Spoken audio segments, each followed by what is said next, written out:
Hi, in this video, I will go through with you how to write user stories to create the authentication and user login logout feature. By now, you should already know how to write user stories in Notion, so it's not so much Notion that I want to teach in this video. Instead, I want to focus on a new way of writing the user story to instruct LLMs. Instead of a to-do list, we can also give a user workflow to LLMs, which also works wonderfully. Let's get started by logging into Notion and going into the product backlog page. As before, click on the Not Started panel and create a new page.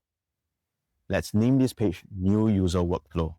We want to register a new user to our app and allow them to log in via their Google account.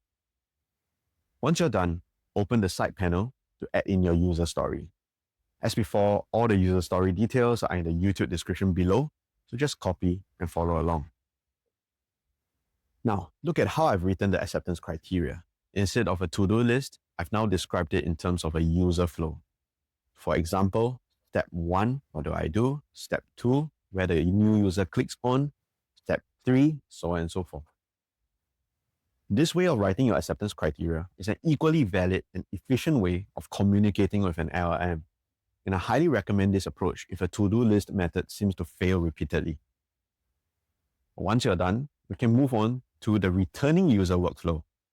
This refers to all those people who've already signed up for your app and they want to return to it to use it. Since you all already know all there is to creating user stories, I'll fast forward through this part.